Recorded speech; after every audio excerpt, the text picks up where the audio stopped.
فاكرين الاهلي المصري في صيف 2025؟ نادي بطل الدوري المصري، فريق داخل كاس العالم للانديه في الولايات المتحده الامريكيه بثقه بطل افريقيا، والجماهير مقتنعه ان الجيل ده ممكن يكتب تاريخ جديد. الاهلي وقتها ما كانش مجرد فريق ناجح، كان منظومه مستقره، مدرب ثابت، هويه واضحه. لكن بعد شهور قليله بس كل حاجه بدات تنهار. ازاي الاهلي انتقل من قمه التوهج لموسم يعتبر الاكثر اضطرابا في السنوات السابقه؟ دي قصه سقوط بعبع افريقيا، وازاي يقدر يقف تاني على رجله. اللي هنعرفه مع بعض النهارده في الحلقه. فيا ريت لو انت دخلت الفيديو ما تطلعش منه غير لما تكمله للاخر. ما تنساش تصلي على النبي عليه افضل الصلاه والسلام وتحط اللايك والاشتراك. قبل الانهيار الاهلي كان في افضل حالاته. مايو 2025 الاهلي حقق بطوله الدوري المصري تحت قياده السويسري مارسيل كولر. الفريق كان منظم، اللعيبه عارفه ادوارها، والنتائج شبه مضمونه. ثم جاءت المشاركه التاريخيه في كاس العالم للانديه بامريكا في يونيو 2025. لحظه حسست الجماهير ان الاهلي وصل للمنافسه العالميه. من خلف الصوره المثاليه كانت نهاية البداية بتتكون.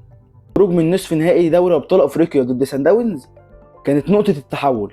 في 27 إبريل 2025 انتهت الحقبة الذهبية برحيل كولر، لحظة محدش توقع تأثيرها الحقيقي وقتها. بعد رحيل كولر الأهلي دخل مرحلة نادر عليه، عدم الاستقرار الفني. أول حل كان مؤقت، عماد النحاس تولى المهمة، وهدفه الوحيد كان إنهاء الموسم بأقل خسائر، وفعلا نجح وحقق معانا الدوري المصري. لكن مع بداية موسم 2025-2026 الإدارة قررت بداية مشروع جديد. تم التعاقد مع الأسباني خوسيه ريفيرو. الأمل كان كبير لكن الصدمة كانت أسرع. 7 مباريات فقط، فوز واحد، وأداء بلا شخصية. في مارس 2026 تمت إقالته سريعا، وخلال الفوضى ظهر اسم جديد، المدرب الدنماركي يس توروب، بعقد ضخم 22,000 يورو شهريا، واحد من أعلى الرواتب التدريبية في تاريخ النادي. لكن المشكلة ما كانتش في الاسم، المشكلة إن الفريق نفسه كان فاقد توازنه. مع بداية التراجع الحل التقليدي ظهر، لازم صفقات. ميركاتو صيف 2025 بدأ بطموحات كبيرة.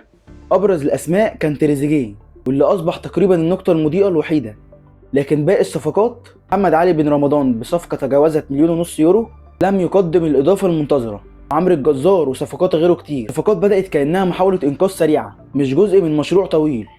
بعد كده جه ميركاتو شتاء 2026، محاولات إصلاح متأخرة، منها إعارات وتغييرات وقرارات تحت ضغط. لكن الفريق كان دخل بالفعل في دوامة النتائج. سبتمبر 2025 أسوأ بداية دوري في تاريخ الأهلي الحديث، ضياع 9 نقط في أول جولات، وده كان الإنذار الأول. بعد كده جت الصدمة الكبيرة، 27 ديسمبر 2025 خروج من كاس مصر أمام نادي وي في دور ال 32. ما كانتش مجرد خسارة، دي كانت لحظة فقدان الهيبة. الجماهير بدأت تسأل لأول مرة، هل المشكلة أكبر من مدرب؟ ثم مارس 2026 خروج من دوري أبطال أفريقيا أمام الترجي نتيجة 4-2 بمجموع المباراتين، وهنا الموضوع بقى علني. الأزمة كانت شاملة. بعد النتائج السيئة الإدارة اتخذت قرار صادم، قالت فريق الكشافة بالكامل، ما سمي إعلاميا بمذبحة الموظفين. اعتراف غير مباشر إن سياسة التعاقدات كانت فاشلة، وإن إعادة البناء لازم تبدأ من الأساس مش من الملعب بس.